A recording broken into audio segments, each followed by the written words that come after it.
God is a real supporter of the trans movement. He's not that concerned with gender norms. There's one.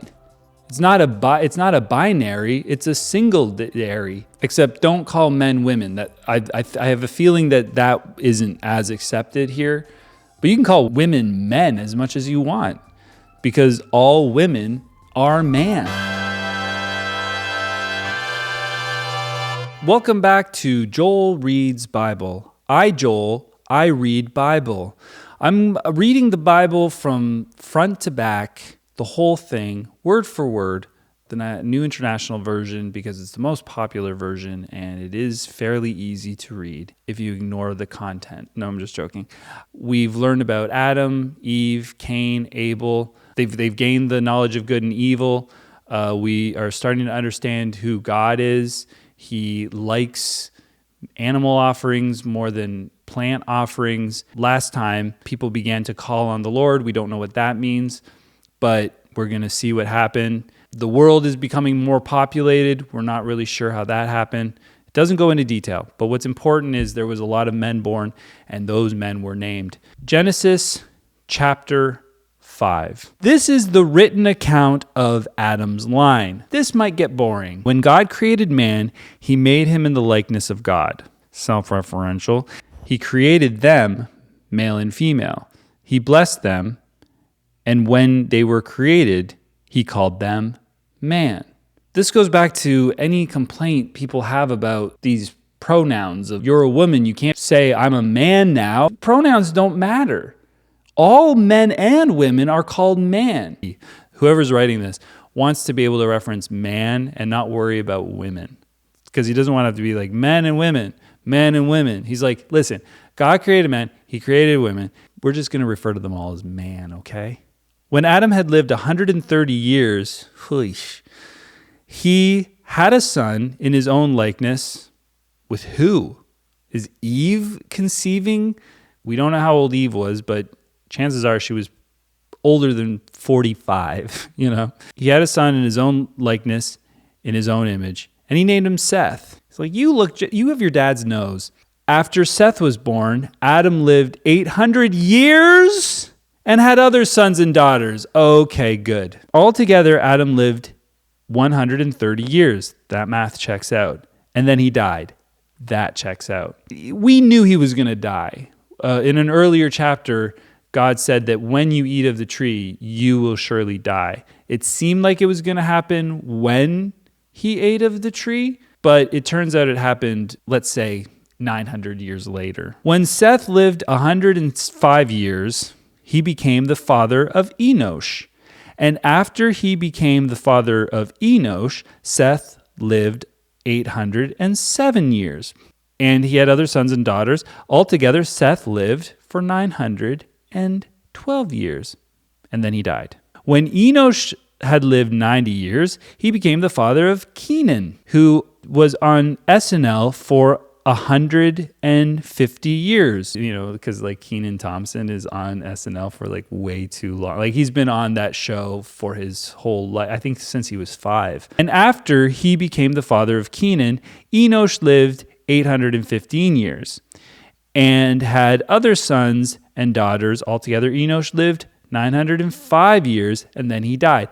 People are starting to live less and less time. Just a little less. But that's way too many years. I got to tell you, like, who would want that?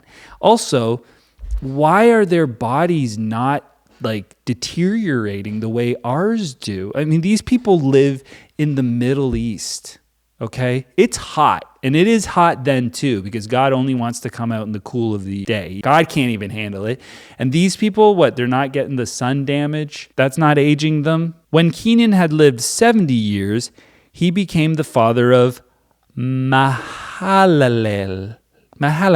And after he became the father of Mahalalel, Kenan lived 840 years and had other sons and daughters. So they started having kids earlier. That sounds Christian. Altogether, Kenan lived 910 years, and then he died.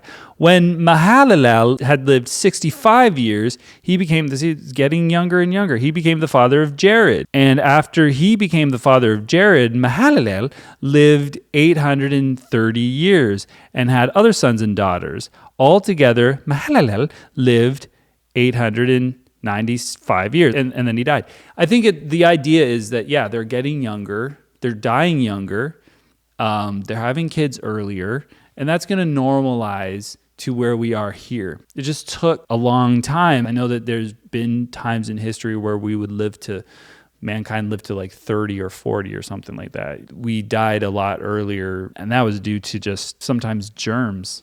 When Jared had lived 162 years, oh my goodness, he became the father of Enoch. And after he became the father of Enoch, Jared lived 800 years and had other sons and daughters. Altogether, Jared lived 962 years, and then he died. So have kids later, you're going to live longer. I think that's the lesson. This is a boring chapter, and I think I'm making it as interesting as possible. When Enoch had lived 65 years, now we're getting younger again, he became the father of Methuselah. And after he became the father of Methuselah, Enoch walked with God 300 years and had other sons and daughters. Okay, that's interesting. Why are we putting in the specific difference that he walked with God? And is that literal? We know that God did walk with Adam. He was physically there. We could hear him. It's interesting to wonder what Enoch's got going on that the other ones didn't. But altogether, Enoch lived 365 years.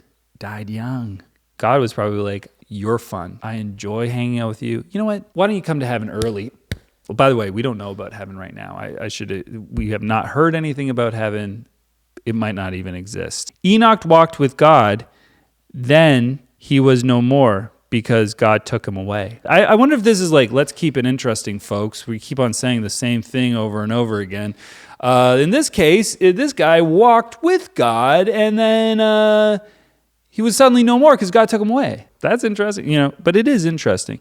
When Methuselah had lived, buck in the trend. When he had lived 187 years, he became the father of Lamech. And after he became the father of Lamech, Methuselah lived 782 years and had other sons and daughters. Altogether, Methuselah lived 969 years. And then he died. You have children young, and you walk with God, which is what Christians do more now than ever. They're abstaining, so they have to get married at as soon as possible, 18, 20. Right away they have kids because they don't know about protection or any sort of things like that. They're against it. They have kids right away. And then we're dying at 80? You wait to start having kids at 187. You're going to live 969. What is this telling us? A lot of people extrapolate things from the Bible that may or may not be there. I don't know if that's what I'm doing here, but I would like to say that if you wait to have children for as long as possible, men, I'm not saying this for women because different biology, but men, wait to have kids. Do it when you're 80. You're going to end up living to into your hundreds. Kids age you. When Lamech had lived 182 years, he had a son. He named him Noah and said, Noah, popular character. He named him Noah and said, he will comfort us in the labor and painful toil of our hands, caused by the ground the Lord has cursed. Is this the ground that because of Cain it had become cursed? After Noah was born, Lamech lived 595 years, and they had other sons and daughters. Altogether, Lamech lived 777 years. Sounds holy to me. And then he died. After Noah was 500 years old, he became the father of Shem, Ham, and Japheth. 500 years old, this guy. It's like, I'm waiting. He probably noticed what I was talking about. He's like, I was going to wait till 1,000, but I got excited. I bet you these incels these days are going to live forever. They are never going to die as long as they don't, kill themselves in some sort of weird suicide mission. They will live forever. ever. So if you're an incel and watching this, which the chances might be fairly high, but if you're an incel and you're watching this, don't get so excited about getting a girl, having children. It's a huge mistake. As soon as you have kids, you start dying. So this is exciting. Well, it wasn't. This was a boring chapter, and I apologize, but I didn't write it. Not all the chapters are going to be lousy like this. Some of them are going to be really interesting. There's going to be bloodshed. There's going to be sex. There's going to be all sorts of violence and horrible things. In the next chapter, I think God's going to kill everyone in the world. Please subscribe and let me know something in the comments. If I missed something interesting in here, I don't think I did, because it just wasn't that interesting of a chapter. Thank you for watching.